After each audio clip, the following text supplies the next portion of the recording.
Gracias por escuchar los podcasts de Radio Nacional. Acceda a todos los programas en rtv.es/a la carta.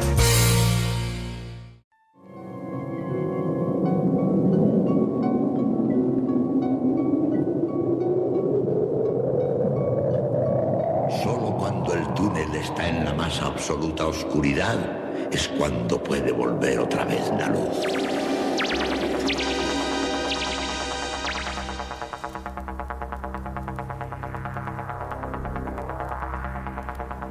Estás entrando en el espacio en blanco. Una puerta a nuevas dimensiones de la existencia. Una nueva perspectiva sobre la realidad. Espacio en blanco.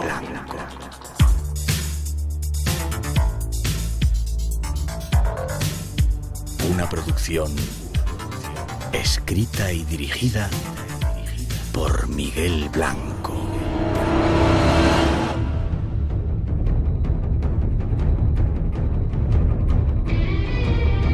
Hola, buenas madrugadas, son las 2:07, 1:07 en las Islas Canarias.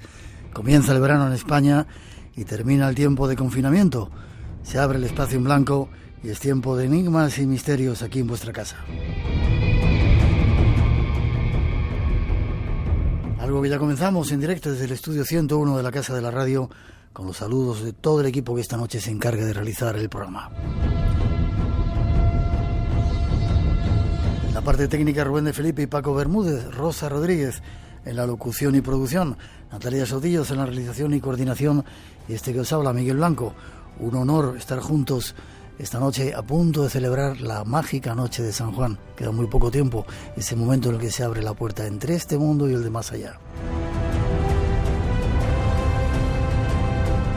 Y nosotros abrimos redes sociales, tenemos 3 premios como siempre para agradecer vuestra atención.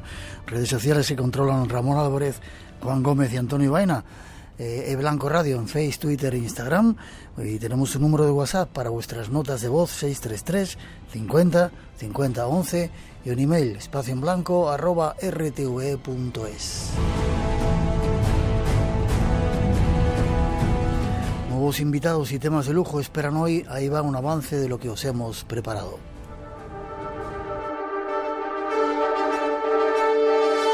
Esta semana nos sumergimos en el pasado a la búsqueda de una de las reliquias más veneradas de la cristiandad.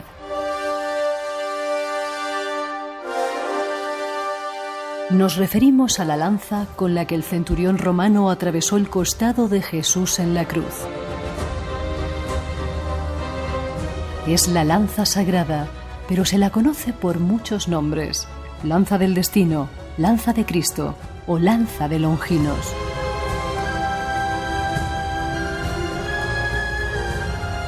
Su historia está jalonada de multitud de sucesos, lugares y personajes que buscaron su poder. Ese que, según dice la leyenda, hace invencible a aquel que la posee.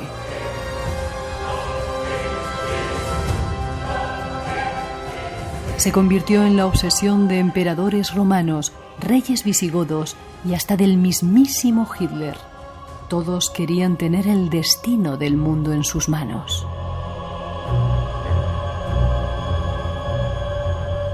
Esta noche la lanza de Longinos será nuestro primer tema, pero habrá más. Nuestra hoja de ruta nos llevará por lugares desconocidos. Como siempre, partimos a la búsqueda de enigmas.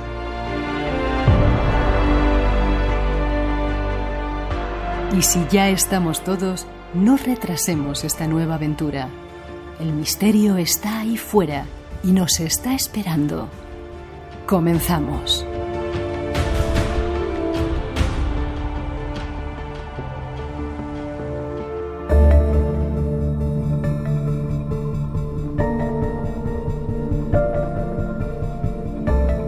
Estos son los temas que os hemos preparado y solo nos queda ir hasta Barcelona a saludar a nuestra primera invitada, Laura Falcó. Lara, buenas noches, Laura. Buenas noches, Miguel. ¿Cómo estás? Pues bien y encantada de estar en vuestro programa. y nosotros, que estés aquí con nosotros. Déjame que te presente un poco. Estudiaste filología inglesa en Barcelona, cursaste el curso de máster de dirección de empresas y comenzaste a trabajar en el mundo editorial y has dirigido un montón de editoriales: Martínez Roca, Minotaurio, Timum Más, Cúpula, Esencia, y ahora mismo eres la presidenta del grupo, ¿cómo lo llamáis?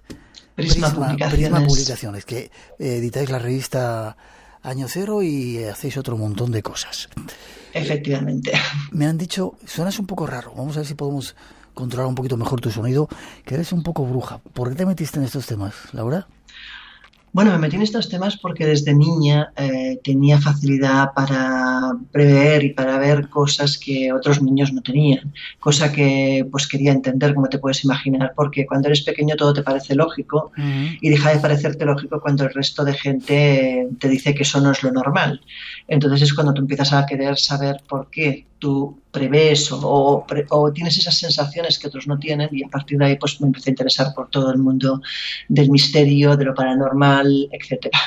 ¿Veías el aura o sentías cosas, presentías cosas que iban a ocurrir? En mi caso es más la capacidad de sentir a los que ya no están aquí, es decir, presiento cuando en un sitio hay entes. ¿Sí? Y por otro lado tengo psicometría, es decir, la capacidad de ver cosas por contacto, bien con objetos o con personas. Esta es nuestra invitada, una invitada que acaba de escribir, no sé si lo acabas de escribir porque lo había visto en otro lado, un libro que se llama La maldición de la lanza sagrada, que es una novela, ¿no? Efectivamente, hace justo un mes que ha salido a la venta. Lo tuvimos que parar un poco antes, que estaba a punto de salir, pero claro, con el confinamiento pues se pararon todas las ediciones de todo y ahora pues hace justo 15-20 días que está a la venta. Vale, vamos a hablar de ella, pero sobre todo nos vamos a basar en esta obra. Al final nos contarás un poco de qué va, sin destripar mucho la novela, pero nos vamos a utilizarla para hablar de uno de los objetos más seguidos en la historia, que a mí me interesa mucho. La llama la lanza de Longinos, y si te parece comenzamos el viaje, ¿vale? Efectivamente. Vamos con ello, con los primeros datos de esa lanza de Longinos que esta noche vamos a tratar de descubrir. Pues mira, te cuento. Espera un segundito que hay una introducción y después hablamos.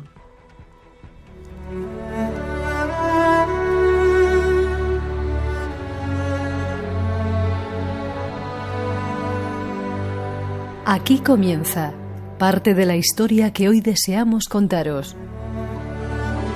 La crucifixión de Jesús de Nazaret en el año 33 de nuestra era es uno de los acontecimientos más importantes de la historia de la humanidad. El punto de partida de la historia. Para más de 2.000 millones de cristianos, Jesús es Dios en forma de hombre. Murió en la cruz por la redención del alma. Esta creencia es tan venerada que los instrumentos de su ejecución han tomado una importancia sagrada para los cristianos: la cruz, los clavos, la corona de espinas y la lanza de un soldado romano que atravesó su costado. Su importancia es tal que han sido buscados por los hombres más poderosos e influyentes de la historia. En la actualidad, se acepta que hubo un hombre llamado Jesús crucificado hacia el año 33 de nuestra era. Las fuentes cristianas son los 4 evangelios de San Mateo, San Marcos, San Lucas y San Juan. El tema central de todos ellos es el juicio y ejecución de Jesús, conocido como la Pasión.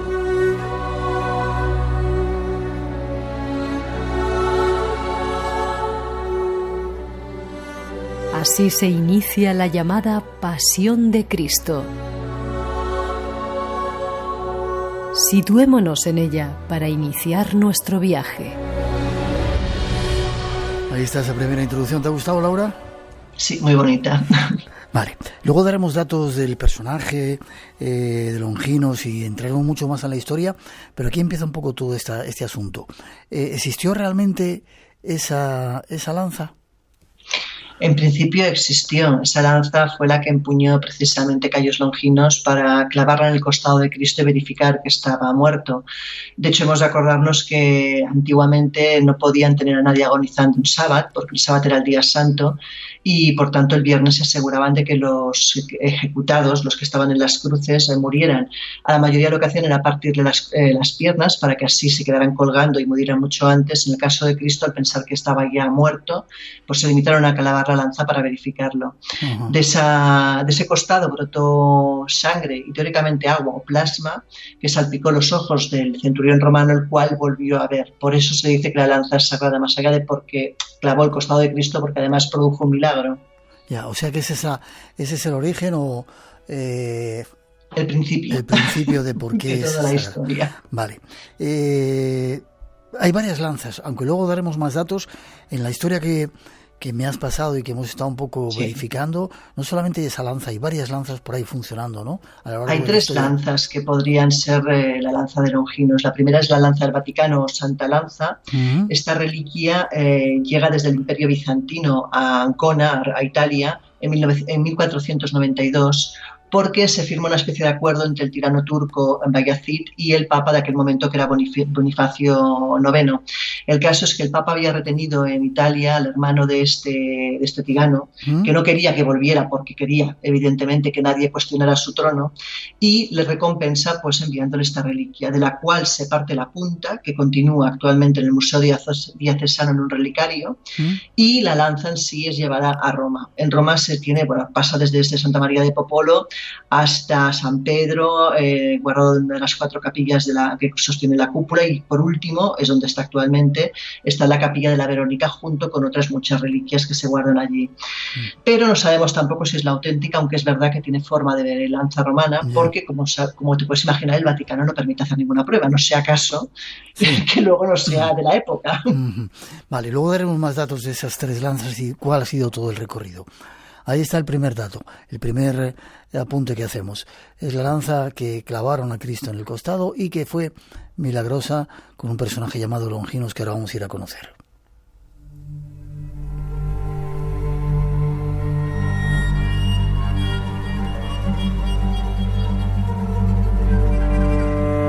Todos conocemos parte de la historia. El centurión Longinos fue el encargado de clavar su lanza sobre el costado de Cristo en la cruz.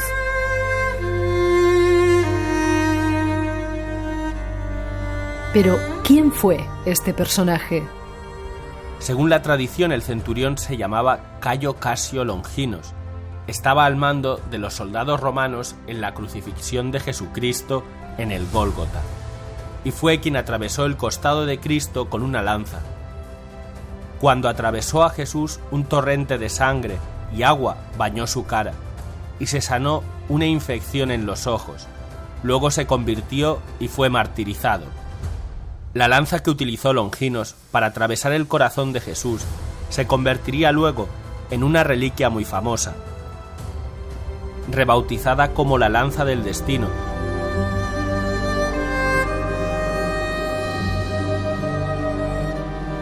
Conozcamos algo más de este hombre que acabó convirtiéndose en santo.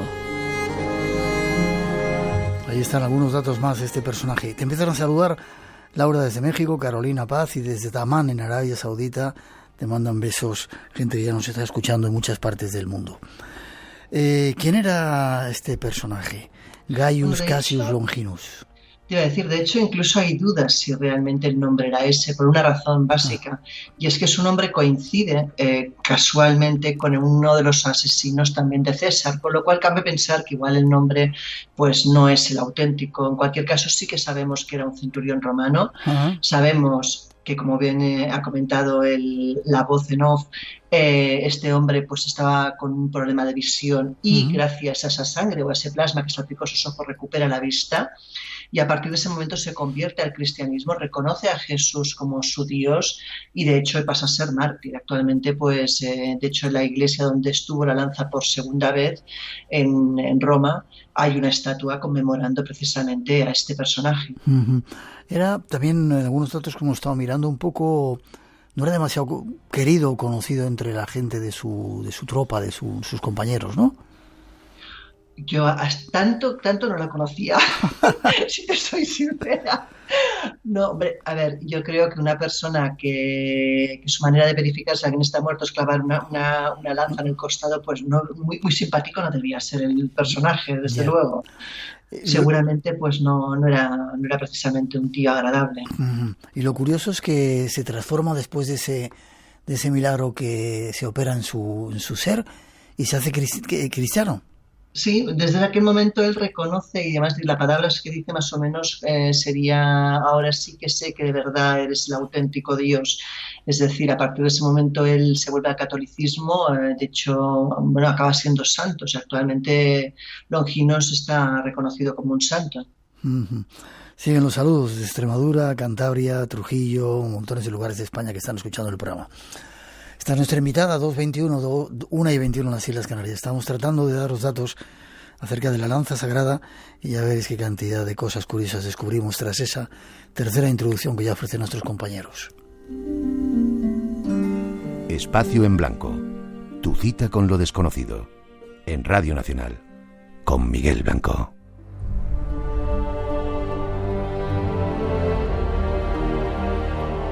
Sigamos los pasos por la historia de esta reliquia, la lanza del destino. Este es parte de su periplo por el mundo antiguo. En el siglo VI, un peregrino que visitó Jerusalén llamado Antonino visitó la Basílica del Monte Sión y vio una lanza sagrada erigida de tal forma que parecía una cruz. Es el primer dato escrito que tenemos sobre la lanza, la crónica de un peregrino registrada en un archivo que ha sobrevivido hasta nuestros días. Constantino no tenía la lanza, pero sí los clavos. Para enfatizar su gobierno divino, convirtió los clavos en símbolos del imperio. Uno fue fundido en una corona, con otro se hizo una segunda lanza. Según la tradición, Constantino usó esta lanza para trazar los límites de la nueva capital, Constantinopla. La lanza y la corona eran reliquias sagradas que denotaban poder. Constantino las llevó a Constantinopla, lo que fue un acierto. Cuando el Imperio Romano Occidental caía en manos de tribus bárbaras, sus caudillos, desde Alarico hasta Atila, pedían la lanza como parte de su tratado de paz con Roma. Incluso guerreros paganos creyeron en los poderes místicos de la lanza. Pero los jefes y papas del siglo V no entregaron ninguna de las lanzas consideradas reliquias sagradas. Ambas se conservaron bajo la atenta vigilancia de los emperadores bizantinos hasta que los persas saquearon Jerusalén en el 614 después de Cristo. Son algunos datos de esta historia. Nuestra invitada nos ofrece algunos más. Decíamos, Laura, al principio que había 3 lanzas. La lanza de Armenia, una que está en Armenia, ¿verdad? Efectivamente, la lanza de Echmiadzin, que el nombre cuesta pronunciar. Ajá. Esta, teóricamente, según la leyenda, fue traída a Armenia por el apóstol San Judas, dicen, y depositada en el monasterio de las 7 iglesias, que luego adoptó el nombre de monasterio de la Santa Lanza. Pero durante muchos años estuvo perdida, estuvo desaparecida, y luego fue redescubierta durante la primera cruzada bajo la Catedral de San Pedro en Antioquía. De hecho, en 1655 tenemos datos de un viajero francés que parece verla en esa época. De ahí saltamos hasta el siglo XVIII, donde el cardenal romano Próspero Lambertini asegura que esa lanza es una falsificación. A ver, el problema de esa lanza, ¿cuál es? Que si tú la ves, la forma no es la de una lanza romana. Sí. Yo, de hecho, diría que de las 3, si tuviera que descartar una, descartaría esta. Puede que sea igual de antigua, pero no tiene la forma de lo que sería lo lógico de una lanza romana. Con lo cual, aparte, tampoco dejan hacer pruebas con ella. O sea que tampoco podríamos, en cualquier caso, verificar la antigüedad de la misma. La segunda sería la lanza del Vaticano, que has dicho, la Sacra Lanza. Exacto, la Santa Lanza, sí, efectivamente. Que formaba parte de, el tesoro del Imperio Bizantino. Ajá. ¿Y se conserva en Ancona o ahí llegó? En Ancona está la punta que se partió en el Museo Diocesano, y lo que es el resto de la lanza está en la Capilla de la Verónica en Roma, en la capital. Y nada, y queda la tercera lanza. Y queda la tercera lanza, que es la que se llama la lanza de Viena o la lanza del destino.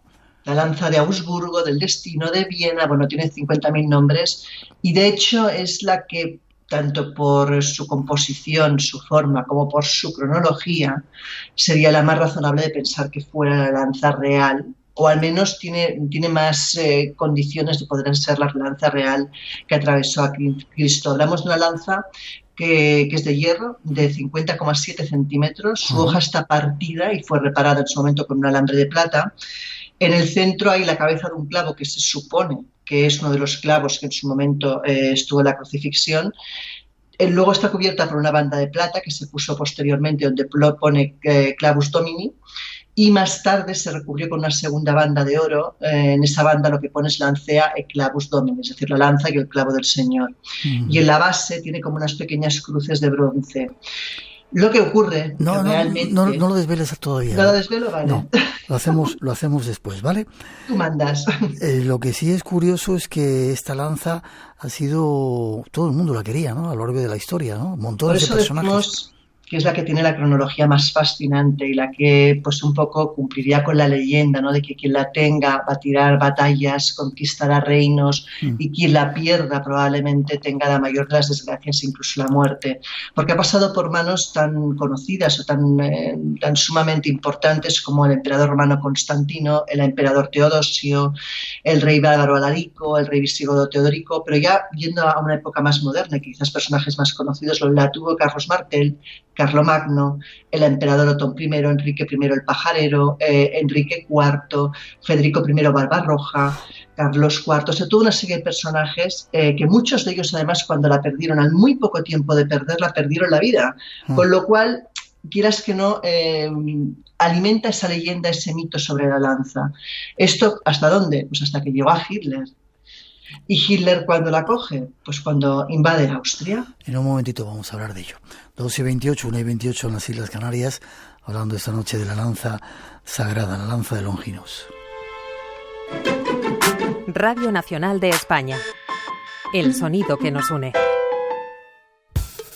La aplicación de Radio Nacional de España ya es compatible con Android Auto y CarPlay para que la puedas instalar en tu coche. ¡Ay, qué bien! Entérate de la última hora a través de nuestras alertas y sin soltar el volante. En un momentito se ha arreglado el mundo. Todos los podcasts y programas de Radio Nacional de España, ahora también en tu coche. Bueno, menudo detallazo, ¿no? Qué gente más maja hay por el mundo. En rtve.es/radio tienes todos los detalles. Oye, pues ni tan mal.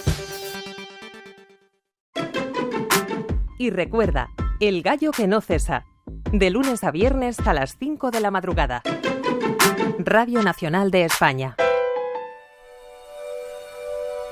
Seguimos en el Espacio en Blanco hablando con Laura Falcó Lara de la lanza de Longinos.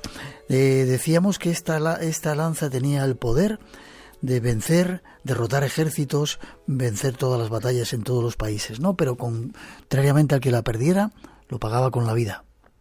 Con la vida o con, desde luego, una desdicha tremenda, con desgracias. No ha habido nadie que la haya tenido que haya acabado bien cuando la ha perdido. O sea que algo, bien sea por su gestión o bien sea porque realmente acarrea algún tipo de catástrofe con ella, esa lanza pues parece realmente estar maldita.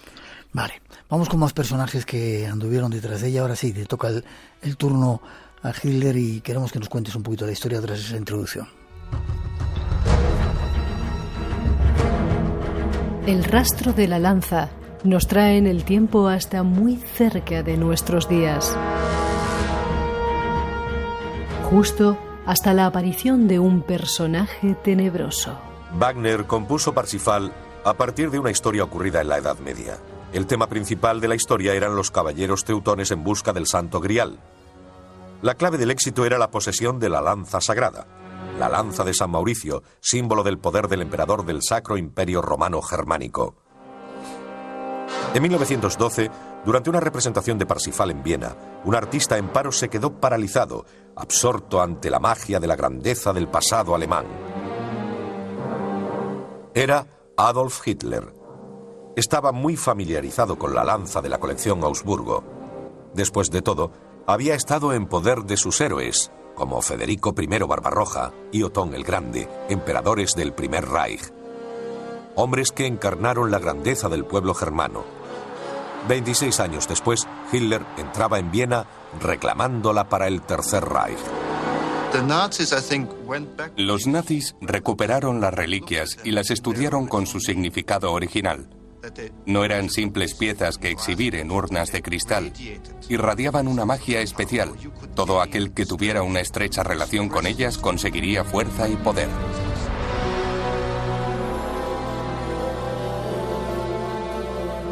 Y la lanza cayó en manos de los nazis, en poder de Hitler. Entramos en uno de los capítulos más inquietantes de la historia de la lanza de Longinos. Escuchándonos en vivo en montones de lugares, en Ecuador, en México, en Brasil, en montones de lugares. Seguimos, Laura. Habíamos dado algunos datos, ya tú habías adelantado el tema de Hitler. Estaba absolutamente decepcionado desde que vio esa obra, ¿verdad? Desde que él adoraba a Wagner, de hecho, y cuando con Perifrasal él ya empieza a familiarizarse con esa lanza, bueno, con muchas reliquias, porque de hecho no solamente persiguió la lanza, persiguió bastantes más reliquias, pero bueno, en esa ópera él sabe sobre la lanza y sabe sobre el Grial. Y cuando en 1912, como joven pintor en Viena, con su amigo Walter Johansen Stein, que curiosamente era judío, cosa que también tiene su aquel, pues cuando entra en el Museo de los Augsburgo y la ve, entra en trance realmente y se dedica como un loco con su amigo a investigar, a obtener todo tipo de datos sobre esa lanza. Eso se queda ahí porque evidentemente no puede hacer más, pero él se promete a sí mismo que esa lanza algún día será suya. Y de hecho no para hasta que en 1938, cuando invade Austria, se encierra, de hecho, cuando entra en el Museo de los Augsburgo, se encierra durante una hora a solas con esa lanza. Y según cuenta el escritor Trevor Ravenscroft en su libro, que es un gran historiador, él llegó a decir en ese momento a su querido amigo Walter Johansen que esa lanza contenía algún tipo de revelación mística, que como si en algún siglo anterior él hubiera poseído ya esa lanza. De hecho, él llega a decir que él es la reencarnación de un señor feudal teutónico del siglo IX, Landulfo II de Capua, que en su momento fue propietario de la lanza. Hasta ese punto llega su locura o su desvarío, llámalo como quieras.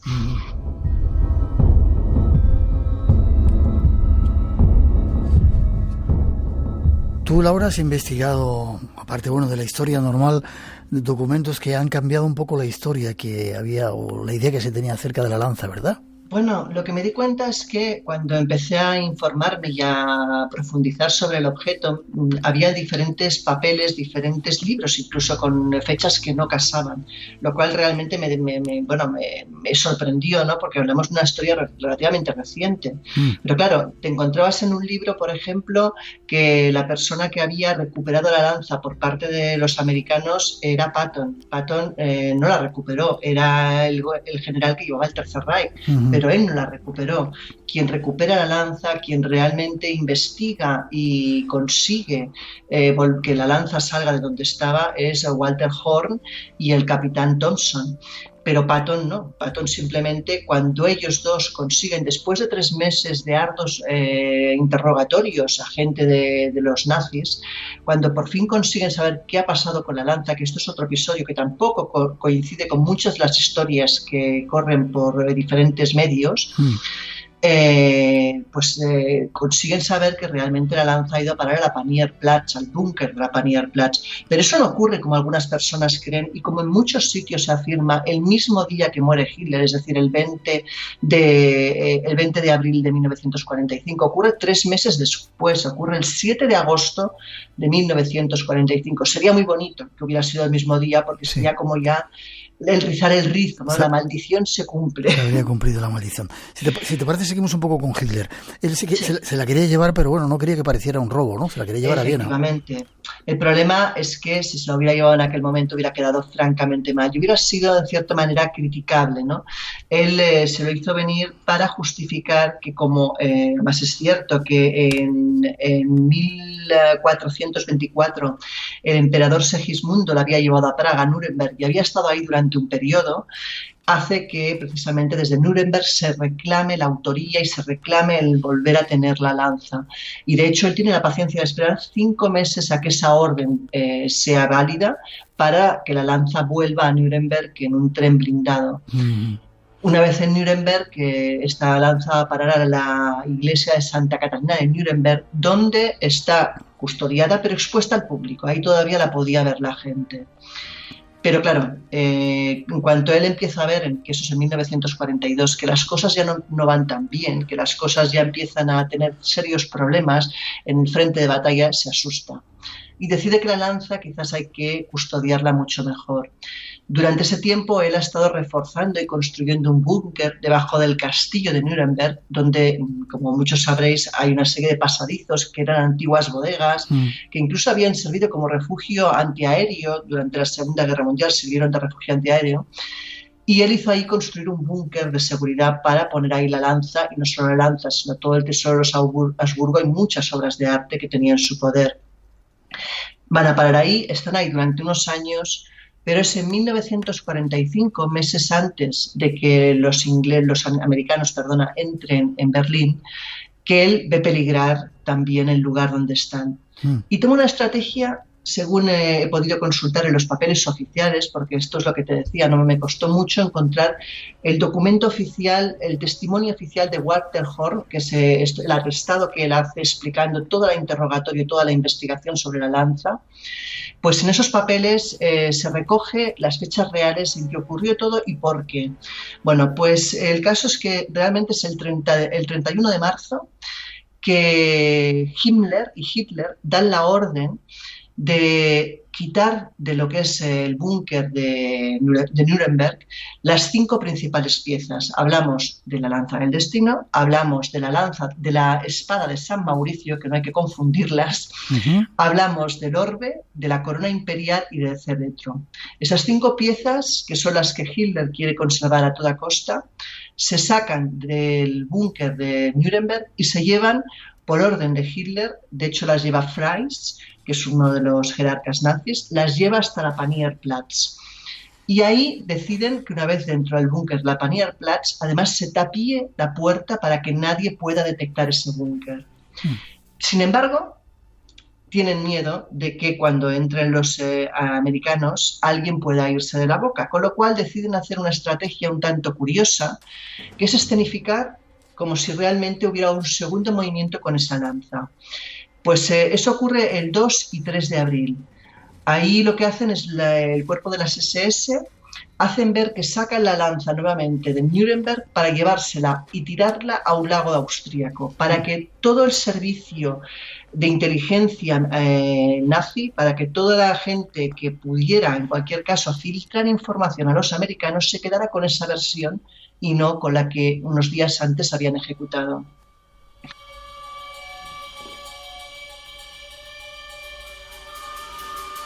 Y llegan los americanos. George Patton parece ser que pudo sostener entre sus manos esa famosa lanza y se creía la reencarnación de alguien.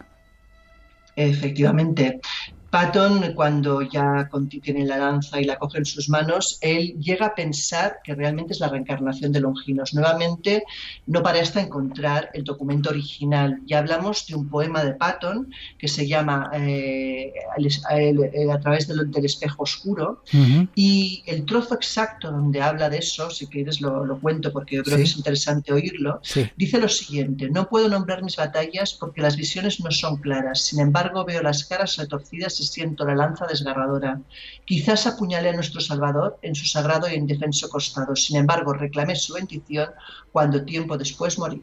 Toma ya. Qué curioso, qué curioso. Y él estaba... Llegas a pensar, ¿sabes lo que llega a pensar yo? Dime. Que realmente qué tiene esa lanza para que quien la coge en sus manos enloquezca. Porque al final llegas a esa conclusión. Uno que se piensa que es un señor feudal, el otro que se piensa que había sido Longinos. Bueno, pues no sé, igual sí que realmente tiene algo que hace que la gente pierda el juicio. Ya. Lo curioso, antes de ir a la última parte del programa, qué ocurre o dónde está la lanza y si es verdadera o no, es que Patton quiso llevársela a América, ¿verdad? No quería dejarla en Europa. No quería. Él decía que tenía que ser un poco la recompensa por haber protegido a Europa y haber ayudado pues a lo que era Europa a salir de ese lío con los nazis. Uh-huh. Sin embargo, Patton nunca pudo ser la persona que la devolviera, que es otra de las mentiras, entre comillas, que corren por las redes, porque Patton muere el 21 de diciembre de 1945 en un supuesto accidente automovilístico. Digo supuesto porque hay razones suficientes para pensar que fue un atentado contra su vida, en Alemania. A Patton se supone que se lo quitan de en medio porque era un problema diplomático muy serio entre americanos y rusos. Yeah. Patton empieza a hablar mal de los rusos, diciendo que realmente son los verdaderos enemigos y no los nazis. Y pues lo que dicen los conspiranoicos es que realmente lo sacaron de en medio. Ya. Te saludan desde Juliaca, en Perú, desde Costa Rica, Pura Vida, Ronnie Rodríguez, desde Panamá, como ves, en montones de lugares. Vamos 2:41, 1:41 en las Islas Canarias, ya en verano. Vamos con los últimos datos de dónde está hoy esa extraña y curiosa lanza.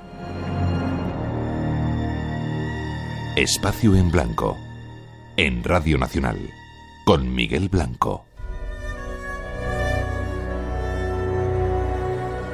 Largo y extraño periplo, el de esta lanza sagrada. Veamos cuáles fueron algunos de sus últimos pasos hasta volver a encontrar su lugar de reposo. Himmler admiraba a Enrique I, el fundador de Alemania. Creía ser descendiente directo del rey. Se hizo con la iglesia donde Enrique había guardado la lanza y otras reliquias sagradas. Allí organizó ceremonias religiosas al estilo de las SS. En el famoso castillo triangular de Bibelsburg, Himmler decoró las habitaciones con los estilos de las épocas de sus emperadores favoritos. Dormía en la habitación Enrique I. Cuando Hitler se hizo con la lanza y los tesoros de los Augsburgo en Viena, Himmler esperaba que Hitler le regalara la lanza, pero solo recibió una copia. La auténtica fue trasladada a la Catedral de Santa Catalina en Nuremberg, la ciudad donde permaneció durante el Primer Reich. La lanza de San Mauricio se exhibió en mítines en Nuremberg durante los años 1938 y 39. Cuando la guerra se intensificó en los años 40 y los bombardeos aliados comenzaron a apuntar a Nuremberg, se tomaron extraordinarias medidas para proteger la lanza. Se trasladó de la Iglesia del Espíritu Santo a una cámara acorazada. No era el lugar adecuado, por lo que se construyó una cámara subterránea a 150 metros bajo el castillo de Nuremberg. El 20 de abril de 1945, el general Mark Clark del Ejército de los Estados Unidos descubría la lanza y los tesoros de los Augsburgo bajo la fortaleza de Nuremberg. La pesadilla había terminado. El Tercer Reich de Hitler había caído. El 7 de enero de 1946, la lanza de San Mauricio regresó al Palacio Hofburg de Viena, donde se conserva hoy. La copia que Otón el Grande regaló al pueblo polaco sigue en la Catedral de Cracovia. La lanza de Antioquía, que alentó a los cruzados en 1098, se perdió en la historia, como la de Constantino. La lanza de Egmadisium es un tesoro cultural del pueblo armenio, y el asta de la de Longinos permanece en el Vaticano. La punta se trasladó durante la Revolución Francesa de la Santa Capilla a la Biblioteca Nacional, donde se perdió.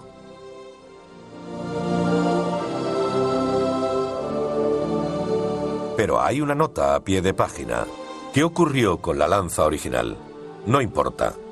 Todo depende de la fe, de una fe que se remonta a un misterio que comenzó hace 2000 años en una yerma colina a las afueras de Jerusalén, con la ejecución de un carpintero de Nazaret llamado Jesús.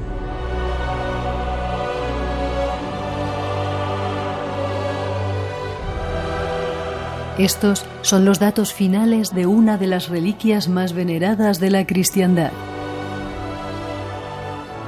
Pero la leyenda continúa.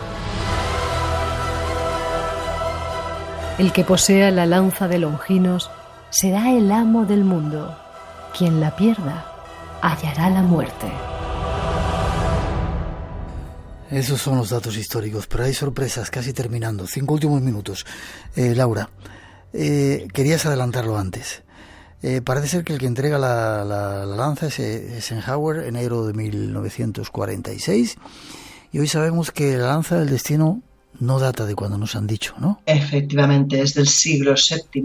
Y bueno, ante eso caben 3 hipótesis posibles. Una, que fuera la auténtica, la del Vaticano. 2, que como muchas otras reliquias, lo que quedan son solamente copias y ya hace siglos que la original haya desaparecido.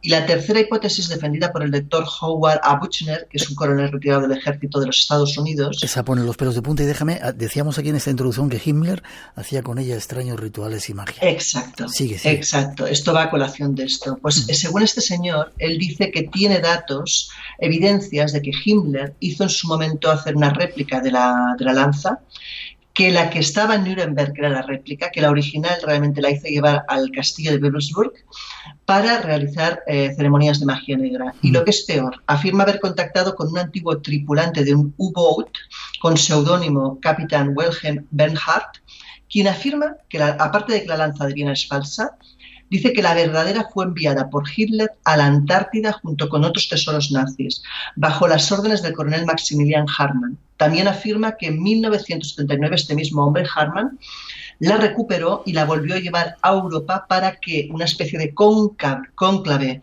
de personas encargadas de custodiar la lanza la custodien hasta que llegue el Cuarto Reich. O sea que, bueno, se te ponen arriba, ¿no? Sí, te ponen los pelos de punta. Pero aparte, claro, este señor dice que ha visto documentos, que ha visto fotografías, que ha entrevistado a otros líderes nazis de la época, como por ejemplo al líder de las juventudes hitlerianas, Arthur Eichmann, y que todos afirman que esa historia es verdadera. Si esa historia es verdadera, estaríamos ante un peligro público realmente.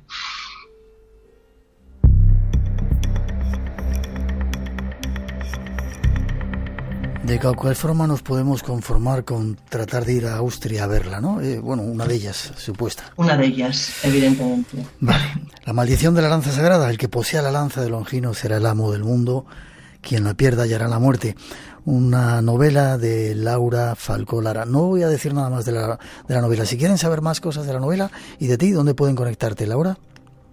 Bueno, yo tengo mi Facebook, Laura Falcó, podéis encontrarme en Facebook, podéis encontrarme en Twitter también, Laura Falcó, en Instagram, estoy en todas las redes y bueno, estamos en la revista Año Cero y también en el Colegio Invisible, así que bueno, que tenemos muchos lugares donde se me puede contactar. Te prometo que voy a echarle una lectura interesada en este tiempo ya de desconfinamiento a esa maldición de la lanza sagrada. Laura, un placer que hayas estado con nosotros. Muchísimas gracias y el placer ha sido mío. Te mando un beso, que descanses, estamos en contacto. Un beso. Hasta prontito.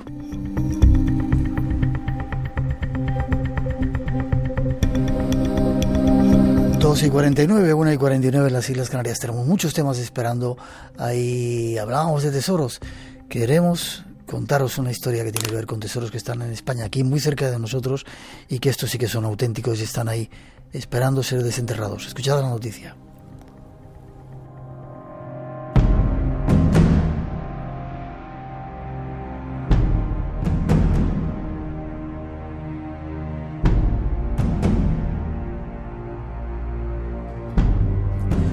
Hoy que hablábamos de tesoros, vamos a un lugar donde se encontró uno de los tesoros más importantes de la historia. Tenemos cita con un arqueólogo, Juan Manuel Rojas. Buenas noches, Juan Manuel. Hola, buenas noches, Miguel. ¿Cómo estás? Pues yo muy bien. En casa. En casa, vale. Escuchando. Vale, si tuvieran los americanos un sitio como este nuestro, Guarrazar, habrían montado ya la de Dios, ¿verdad? Hombre, yo creo que los americanos... Alemanes, franceses, ingleses, sí. Sí, lo hubiera montado cualquiera casi, sí, efectivamente. Bueno, y aquí sin embargo no le hacemos, no le damos tanta importancia como tiene. Un poco con la idiosincrasia española, tampoco es que sea esto nada especial. Ya, pero haberse encontrado el tesoro más importante de los visigodos ahí al lado y no hacerle caso. Sí. Por eso es que Parece que, bueno, estamos acostumbrados a que nos salgan tesoros importantes, a que nada, como si fuera cualquier cosa. Vale, 3 palabras, ¿qué es Guarrazar? Mira, Guarrazar es un yacimiento arqueológico, es el lugar en el que se encontró este famoso tesoro en 1858, que estaba compuesto por más de 23 coronas votivas, es decir, coronas que ofrecían obispos, abades y varios reyes visigodos que lo ofrecían a iglesias. Y siempre se ha pensado que era una iglesia de Toledo, a una o varias iglesias de Toledo, que cuando se produjo la invasión árabe en el año 711, en la huida, pues recogieron las coronas y se fueron a esconderlas a este lugar, a Guarrazar.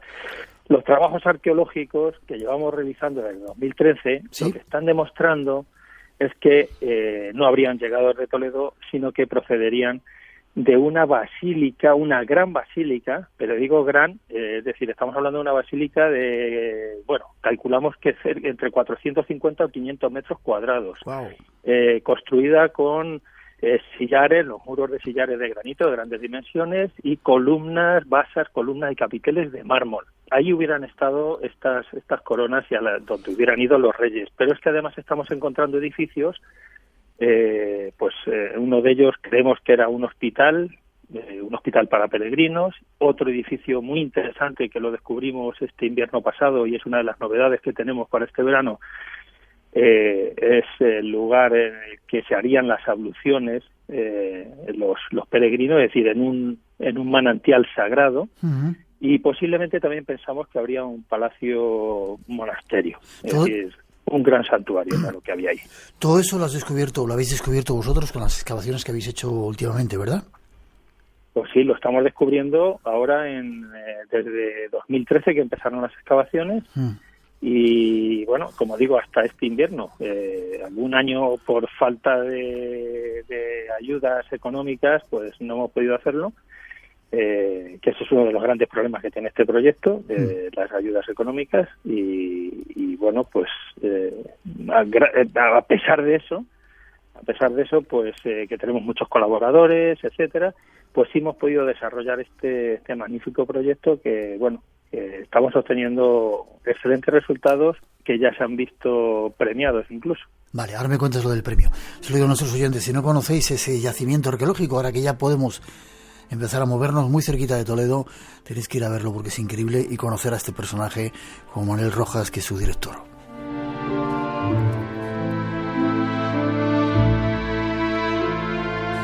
Hispania Nostra, que es una organización que se dedica a esto de la arqueología, os ha dado un premio, por lo menos un reconocimiento al cuidado y difusión del patrimonio.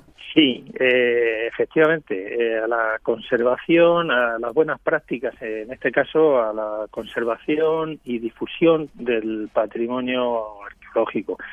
Es un reconocimiento en el cual nos encontramos muy, y lo recalco, muy satisfechos, porque si en otros casos, pues se premian proyectos de grandes dimensiones y como presupuesto, como por ejemplo hace años ese gran proyecto Madrid-Río que muchísima gente conocerá. Sí. Muchísimo dinero había ahí. Bueno, pues desde eso hasta cosas como esta, en el que hemos invertido 120 y tantos mil euros para poder adecuar el yacimiento, y digo principalmente ha sido mi empresa y una ayuda que tuve de los fondos LEADER, sí, de los 18.200 euros. Y luego, pues cuento con la ayuda inestimable, ayuda, además que son los patrocinadores, que es el Ayuntamiento de Guadamur. Bien. Estamos hablando de un ayuntamiento de un pueblo de 1.800 habitantes. Y que cuida... que es el término municipal donde se encuentra el yacimiento, sí, de Guarrazar, a 10 kilómetros de Toledo. Y que cuida y es consciente de lo que tiene ahí. Casi terminando, porque tengo que ir a verte dentro de nada. Sí. Menos mal que os han dado ese premio. Nada de dinero, ¿no? Ha sido simplemente un reconocimiento. Es un gran reconocimiento. Vale. Creo que nos va a abrir muchas puertas. Pero dinero nada. La verdad es que es... todo esto tengo que decir, Miguel, que es gracias al esfuerzo y al trabajo está realizando mucha gente que apoya, Vale. Por el ayuntamiento, etcétera. Bueno, muchísimas. Entre ellos, pues Espacio en Blanco, con Miguel Blanco ahí, dándonos la oportunidad de dar visualización a este proyecto. Hay que contar las cosas que tenemos. Muchas gracias. Gracias a ti y poner en valor lo que tenemos aquí siendo tan importante.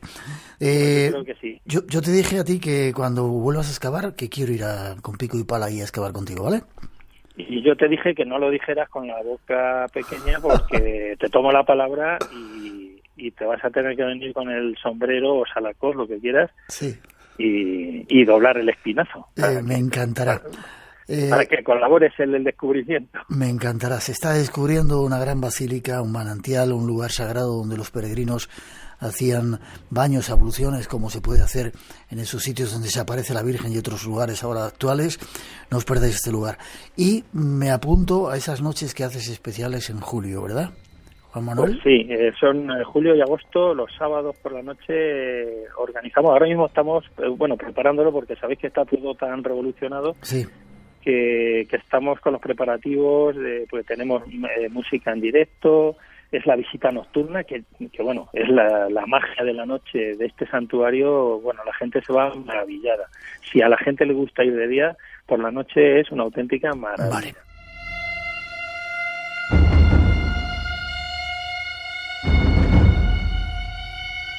Si queréis conocer o apuntaros esas noches mágicas en julio, ahora que ya casi podemos empezar a salir por ahí, tomar nota de esta página web. Dime, Juan Manuel.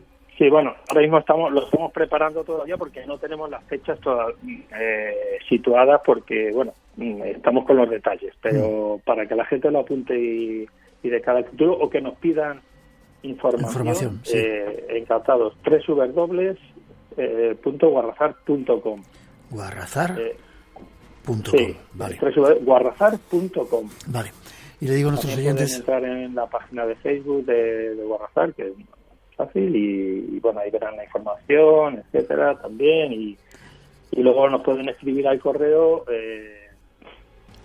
info@guarrazar.com o reservas@guarrazar.com. Ahí tenéis todos los datos.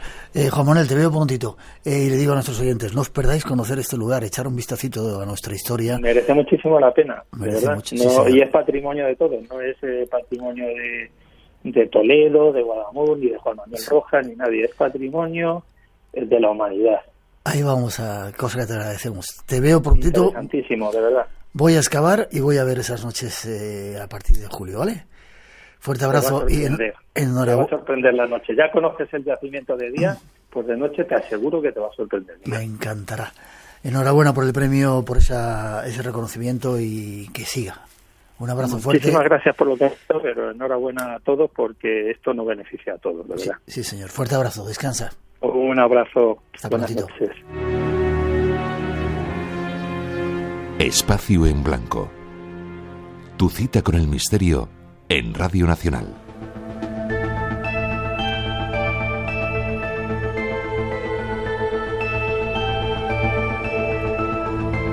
Guarrazar, tesoros muy cerca de nosotros, está desenterrando la historia, debéis de conocerla. Si la tuvieran los americanos habrían hecho 14 películas. Apuntar eso. Tenemos que hacer una pausa, concluye nuestra primera hora, llegan nuestros compañeros Javier Carrión y José Luis Aragón a dar las noticias de las 3, las 2 en las Islas Canarias. Estamos en verano, estamos ya casi libres, termina el periodo de alerta que teníamos. Y nosotros tenemos las redes sociales abiertas, Blanco Radio en Facebook, Twitter e Instagram, 633 50 50 11. Y en nuestro segundo tiempo nos vamos a enseñaros algunos lugares de turismo extraño y otras sorpresas. No os lo perdáis, aquí en Radio Nacional, dentro del Espacio en Blanco. Volvemos enseguida.